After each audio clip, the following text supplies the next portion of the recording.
அனைவருக்கும் வணக்கம். அதாவது ஒருத்தவங்களுக்கு ரிவெஞ்ச் குடுக்கலாம். நம்மள ஏமாத்திட்டாங்க அப்படின்னா, அவங்கள பழிவாங்குற எண்ணங்கள் 99% அதிகபட்சமா இருக்கு. இல்ல அவங்க மேல அதிகபட்சம் ஒரு கோவங்கள் இருக்கும். அதாவது படத்துல விக்ரம் சொன்ன மாரி, அதுக்கும் மேல அப்படின்னு சொல்லிட்டு யாருமே இது மாரி இந்த ஒரு இந்த ஒரு பழிவாங்குதல யோசிச்சு கூட பார்க்க மாட்டாங்க. கனவுல கூட. அந்த அளவுக்கு ஒரு பொண்ணு பண்ணியிருக்கு. ஆந்திரா மாநிலத்த சேர்ந்த வசுந்தரா அப்படிங்கிற பொண்ணு நர்ஸா பணி செஞ்சிருக்காங்க போல. கிட்டத்தட்ட வயசு 33. அவங்கள லவ் பண்றாங்க ஒரு பையன். அந்த பையன் ஏதோ குடும்ப சூழ்நிலையா, இல்ல என்ன பிரச்சனைன்னு தெரியல. அந்த பொண்ண கழட்டி விட்டு இன்னொரு பொண்ண கல்யாணம் பண்ணிக்கிறான். அந்த பொண்ணு மெடிக்கல் காலேஜ்ல ஒரு டீச்சரா வேலை செய்றாங்க.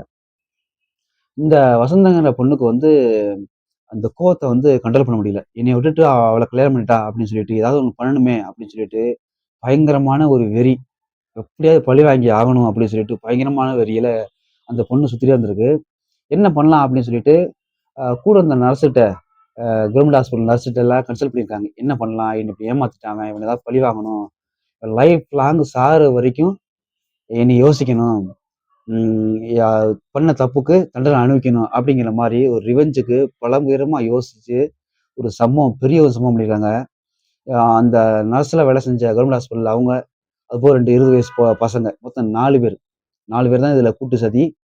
இந்த 4 பேர் என்ன பண்ணியிருக்காங்க, அந்த அவளோட வசந்தாவோட கணவனோட மனைவி. அவங்க காலேஜ்ல இருந்து வீட்டுக்கு சாப்பிட போறதுக்கு வந்திருக்காங்க. வர்ற வழியில இவங்க 4 பேரும் கூட்டு சேர்ந்து வசுந்தராவோட முன்னாள் காதலனோட மனைவிய கடத்திடுறாங்க. கடத்தி ஆட்டோல வச்சு HIV உள்ள ரத்தத்த உடம்புல இன்ஜெக்ஷன் பண்ணிடுறாங்க.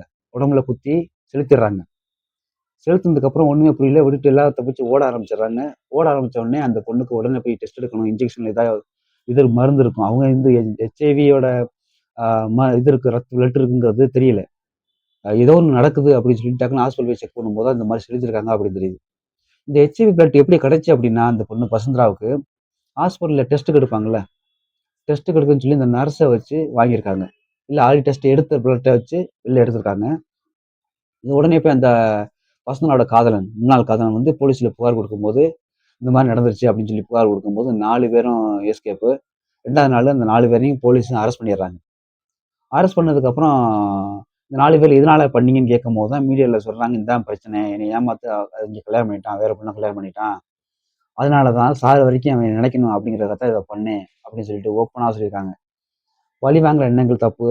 ஆனா பழி வாங்குனா, இந்த மாரி ஒரு எண்ணங்கள் புடிச்சு, அரக்கத்தனமான எண்ணங்கள் புடிச்சு பாருங்க. லைஃப் லாங் நினைக்கணும் அப்படின்னு சொல்லிட்டு எல்லாத்தையும் விட அதுக்கு மேலன்னு சொன்னோம் அப்படின்னா, இந்த சம்பவம் தான் அதுக்கு உதாரணமா இருக்கும்.